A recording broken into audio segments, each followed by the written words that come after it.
There's a moment, a specific moment that every person knows. When your blood begins to simmer, when your jaw clenches without permission, when every fiber of your being wants to explode outward like a supernova consuming everything in its path. Anger, the emotion we're told to suppress, to swallow, to apologize for. But what if I told you that anger isn't your enemy? What if the greatest leaders, warriors, and minds throughout history didn't succeed despite their rage, but because of it? Today, we're not talking about anger management. That's what weak men discuss over coffee in corporate seminars. We're talking about anger mastery, the difference between a wild forest fire and a blacksmith's forge. One destroys everything randomly, the other creates weapons. This is the art of controlled anger, how the wise use rage as power. And by the end of this video, you'll understand why the most dangerous person in any room isn't the one shouting. It's the one sitting quietly, converting fury into calculated action. Act 1. The lie we've been told. Let's start by destroying a comfortable lie. Society has spent decades convincing you that anger is primitive, that it's the emotion of the unevolved, that enlightened people transcend anger, floating above it like Buddhist monks on a mountain somewhere, completely at peace. Complete bullshit. Every single revolution started with anger. Every boundary ever set began with rage at being crossed. Every abuser was stopped by someone who got angry enough to say, "Never again." Martin Luther King Jr. wasn't just peaceful. He was furious at injustice. His anger was so controlled, so precisely directed, that it moved millions. Gandhi wasn't passive. He was weaponizing rage through strategic nonviolence. These weren't men without anger. They were masters of it. But here's what they don't teach you in school. Suppressed anger doesn't disappear. It doesn't evaporate like morning mist. It goes underground, it ferments, and it comes out in ways that destroy you from the inside. The man who swallows his rage at work, he goes home and screams at his children over spilled milk. The woman who pretends she's not angry at being disrespected, she develops anxiety, depression, mysterious physical pains that doctors can't explain. Your body is trying to tell you something. That anger is information. It's a signal. It's your internal alarm system screaming, "This situation is unacceptable." And when you silence that alarm, when you gaslight yourself into believing you shouldn't feel what you feel, you don't become enlightened. You become a prisoner, a slave to people who've learned they can violate your boundaries without consequence. So let's be clear. The goal isn't to eliminate anger. The goal is to transform it, to forge it, to turn that raw, chaotic energy into something precise, something lethal, something beautiful. Because the difference between a fool and a master isn't whether they feel anger. It's what they do with it. Act 2. The anatomy of rage.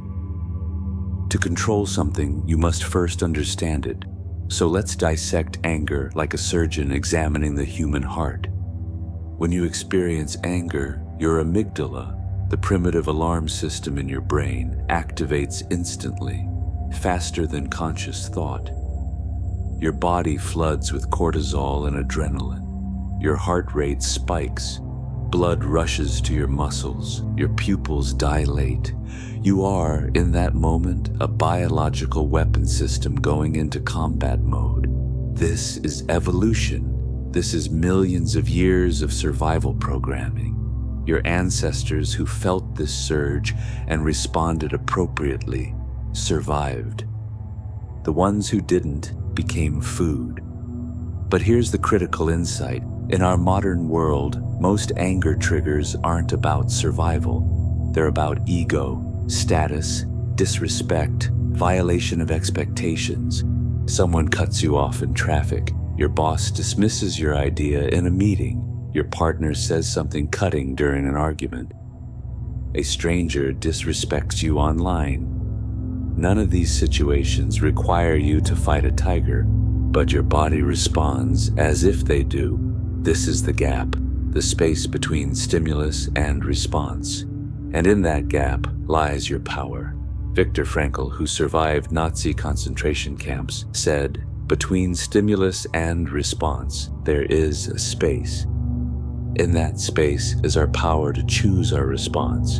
In our response lies our growth and our freedom." Let me tell you about 3 types of anger, 3 levels, and most people never evolve beyond the first. Level 1, reactive anger. This is the anger of children and fools. Something happens, and you immediately explode. You punch the wall. You scream. You send that text message you'll regret. You make threats you can't back up. This anger owns you. You are its puppet. And everyone around you knows it, which means they can control you. All they have to do is push the right button, and you'll dance. The reactive, angry person thinks they're powerful. They think their explosion demonstrates strength, but everyone else sees the truth. They're weak. They're controlled by their emotions. They're predictable. They're a loaded gun with the safety off.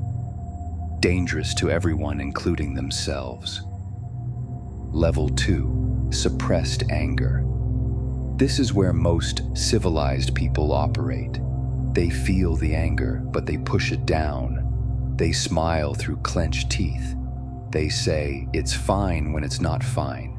They collect grievances like stamps, building a collection of resentments they'll never express. This is the anger that causes cancer. I don't mean that metaphorically. Studies have shown correlations between suppressed emotions and disease. Your body knows you're lying, and it will make you pay for that betrayal. Suppressed anger leaks out sideways. Passive aggression, sarcasm, sabotage. The person who's fine but somehow always forgets to do what you asked. Who makes subtle digs disguised as jokes? Who plays the victim while poisoning every relationship they touch? Level 3, controlled anger. This is the anger of masters, the anger of warriors, the anger of people who change the world. You feel the anger completely. You don't deny it, you don't suppress it, but you don't let it use you either. You pause, you observe it, you ask, what is this anger telling me? What boundary has been crossed? What action is required? And then you act, not from the heat of the moment, but from clarity, from strategy, from power. This is the anger that builds empires, that sets boundaries that never get crossed twice, that transforms pain into purpose and rage into revolution. Act 3, the Forge, Techniques of Transformation. Now we get practical. How do you actually do this? How do you transform from a reactive child to a controlled master? Technique 1, the pause protocol. The moment you feel anger rising, you implement a circuit breaker. This isn't counting to 10, that's what they teach kindergartners. This is more sophisticated. First, acknowledge it out loud or internally. I am angry right now. Don't judge it. Don't say, I shouldn't feel this way. You do feel this way. That's reality. Start there. Second, physically interrupt the pattern. If you're sitting, stand. If you're standing, sit. Change your posture. Your emotions are linked to your physiology. When you change one, you change the other. Third, ask the diagnostic question. Is this anger about now, or is this anger I've been carrying? This is crucial. Often, what feels like a 10 out of 10 rage response to a minor trigger is actually accumulated anger from dozens of previous situations. You're not angry about the dishes in the sink. You're angry about the 100 times you felt disrespected, and the dishes are just the symbol. If it's accumulated anger, the immediate situation isn't the real problem. You have a pattern to address, not just an incident. Technique 2, the letter you'll never send. When someone has genuinely wronged you and your anger is justified, don't confront them immediately. Instead, write them a letter with complete honesty. No filter, no civility, pure, uncut rage. Call them every name. Describe exactly how they've hurt you. Be vicious, be cruel, get it all out onto paper or screen. Then, don't send it. Save it for 48 hours. Let it sit. Let your chemistry return to baseline. After 48 hours, read it again. Now you'll see clearly which parts are truth and which parts are just pain talking. You'll see where the real violation occurred and where you're being excessive. Now you can decide how to respond. Maybe you confront them, but with precision instead of chaos. Maybe you realize they're not worth your energy and you simply create distance. Maybe you see your own contribution to the situation. But whatever you do, you're doing it from power, not from wound. Technique 3, the rage ritual. This is ancient, this is primal, and this is extraordinarily effective. You need a physical outlet for intense anger that doesn't harm people or your future. So you create a designated ritual. Some people go to a gym and beat a heavy bag until their hands bleed. Some people go into the woods and scream until their voice breaks. Some people write in a journal with such intensity, the pen nearly tears the paper. The key is, this is contained, this is controlled. This has a beginning, a middle, and an end. You're not randomly exploding on whoever happens to be nearby. You're consciously choosing to discharge the energy in a way that doesn't create collateral damage. 20 minutes of purposeful rage discharge can do more for your mental health than months of pretending you're fine. Technique 4, the strategic cold. This is the advanced technique. This is what separates the amateurs from the professionals. When someone wrongs you significantly, betrays you, lies to you, violates your trust in a major way, most people either explode immediately or try to forgive and forget. The master does neither. The master goes cold. Not cold like ice that melts, cold like space. Absolute zero, a void where warmth used to be. You don't yell, you don't argue, you don't explain. You simply retract all access, all warmth, all consideration. This is more terrifying to people than rage, because rage is familiar. Rage can be weathered, negotiated with, apologized away, but the cold, the complete removal of emotional investment, that communicates something permanent. That says, you have lost your place in my world, and no amount of words will return it. The person who can go from warm to cold in a controlled way, based on principle rather than mood, is untouchable, because people know, cross this person, and you don't get drama, you get exile. Technique 5, the transmutation question. Here's the question that changes everything. When you feel anger, after you've acknowledged it, after you've paused, ask yourself, how can I use this energy? Anger is pure energy. It's rocket fuel. The question isn't whether to feel it, you already do. The question is, where do you aim it? You're angry at injustice? Channel it into activism, into creating solutions, into building systems that prevent others from experiencing what you experienced. You're angry at being underestimated. Channel it into discipline, into excellence, into becoming so undeniably competent that doubt becomes impossible. You're angry at your own past failures? Channel it into learning, into growth, into becoming the person you should have been 5 years ago. The most successful people I've ever studied weren't calm, Zen monks.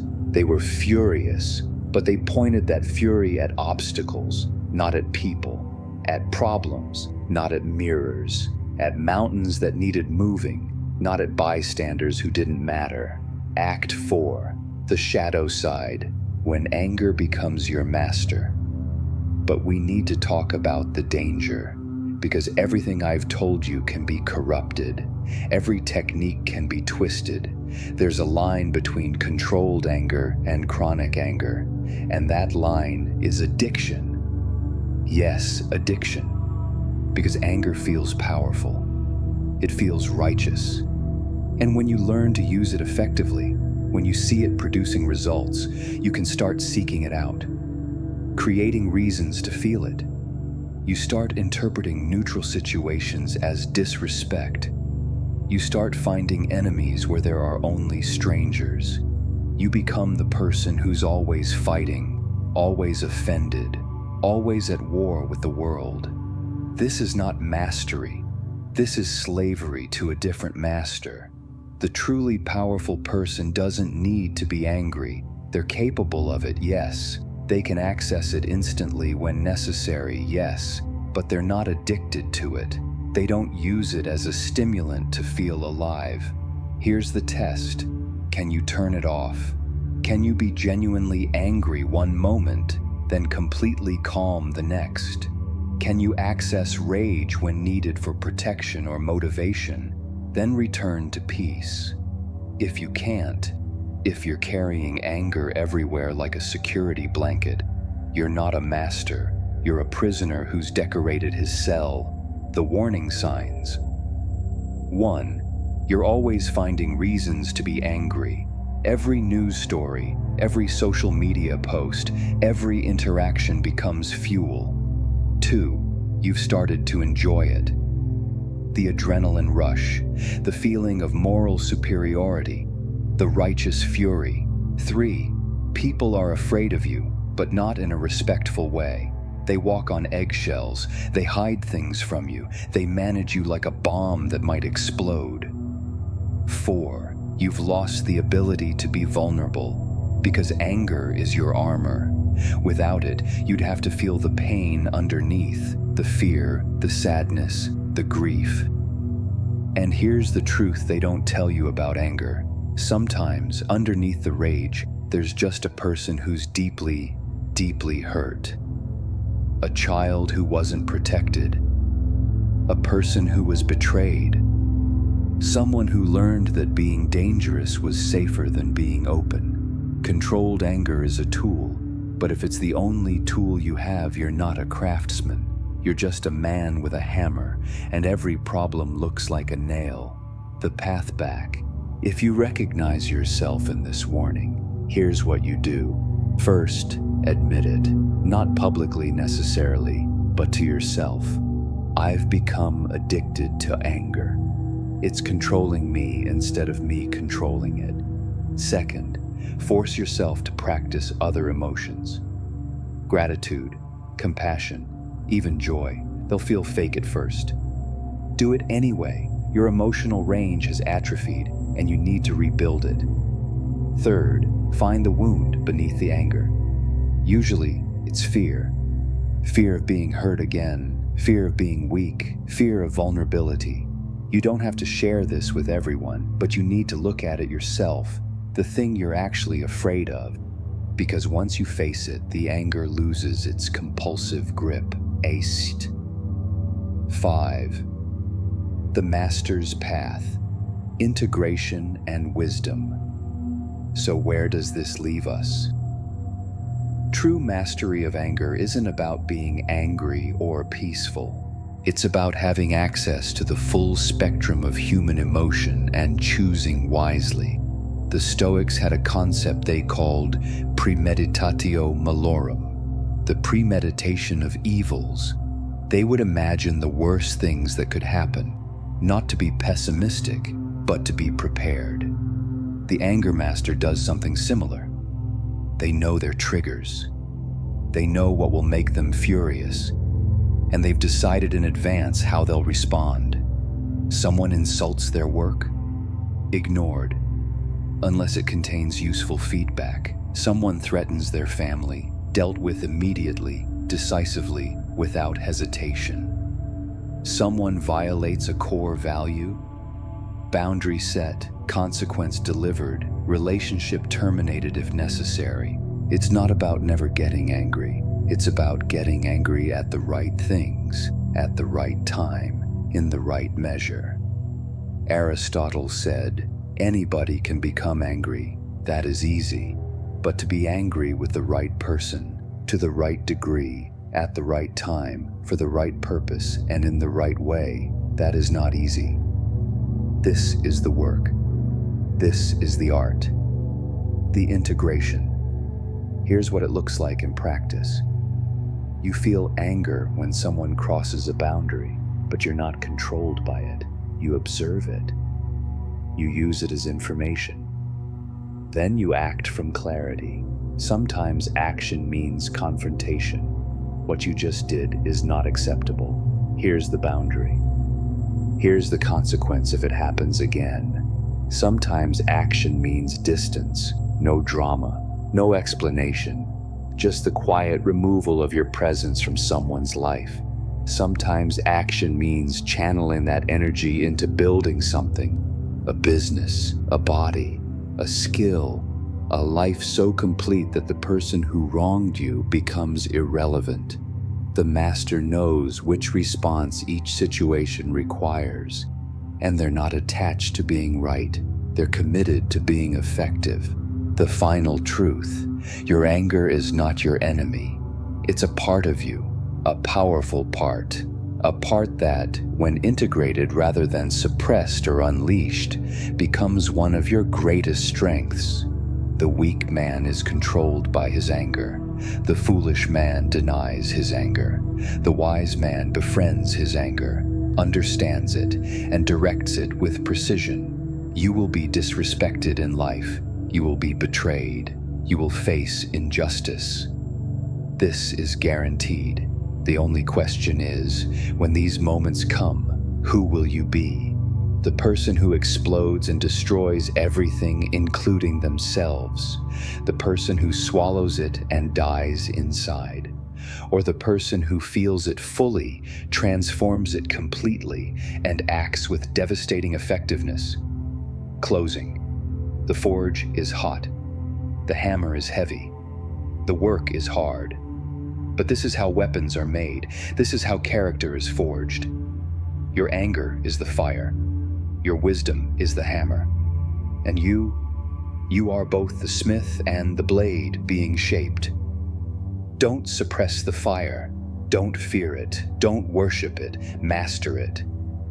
Because the world doesn't need more people who are either exploding or imploding.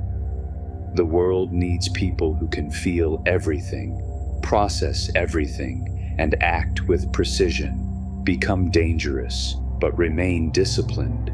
That is the art of controlled anger. That is how the wise use rage as power. If this video changed something in you, if you felt that shift from chaos to control, hit that like button. Not for me, for yourself, as a commitment, a mark that says, I choose mastery over madness. And subscribe, because we're just getting started. The next video goes even deeper into the psychology of power that most people are too afraid to discuss. It's about having access to the full spectrum of human emotion and choosing wisely. The Stoics had a concept they called premeditatio malorum, the premeditation of evils. They would imagine the worst things that could happen, not to be pessimistic, but to be prepared. The anger master does something similar. They know their triggers. They know what will make them furious, and they've decided in advance how they'll respond. Someone insults their work? Ignored, unless it contains useful feedback. Someone threatens their family? Dealt with immediately, decisively, without hesitation. Someone violates a core value, boundary set, consequence delivered, relationship terminated if necessary. It's not about never getting angry. It's about getting angry at the right things, at the right time, in the right measure. Aristotle said, "Anybody can become angry. That is easy. But to be angry with the right person, to the right degree, at the right time, for the right purpose, and in the right way, that is not easy." This is the work. This is the art. The integration. Here's what it looks like in practice. You feel anger when someone crosses a boundary, but you're not controlled by it. You observe it. You use it as information. Then you act from clarity. Sometimes action means confrontation. What you just did is not acceptable. Here's the boundary. Here's the consequence if it happens again. Sometimes action means distance, no drama, no explanation, just the quiet removal of your presence from someone's life. Sometimes action means channeling that energy into building something, a business, a body, a skill, a life so complete that the person who wronged you becomes irrelevant. The master knows which response each situation requires, and they're not attached to being right. They're committed to being effective. The final truth: your anger is not your enemy. It's a part of you, a powerful part, a part that, when integrated rather than suppressed or unleashed, becomes one of your greatest strengths. The weak man is controlled by his anger. The foolish man denies his anger. The wise man befriends his anger, understands it, and directs it with precision. You will be disrespected in life. You will be betrayed. You will face injustice. This is guaranteed. The only question is, when these moments come, who will you be? The person who explodes and destroys everything, including themselves? The person who swallows it and dies inside? Or the person who feels it fully, transforms it completely, and acts with devastating effectiveness? Closing. The forge is hot. The hammer is heavy. The work is hard. But this is how weapons are made. This is how character is forged. Your anger is the fire. Your wisdom is the hammer. And you are both the smith and the blade being shaped. Don't suppress the fire. Don't fear it. Don't worship it. Master it. Because the world doesn't need more people who are either exploding or imploding. The world needs people who can feel everything, process everything, and act with precision. Become dangerous, but remain disciplined. That is the art of controlled anger. That is how the wise use rage as power. If this video changed something in you, if you felt that shift from chaos to control, hit that like button. Not for me, for yourself, as a commitment, a mark that says, I choose mastery over madness. And subscribe, because we're just getting started. The next video goes even deeper into the psychology of power that most people are too afraid to discuss.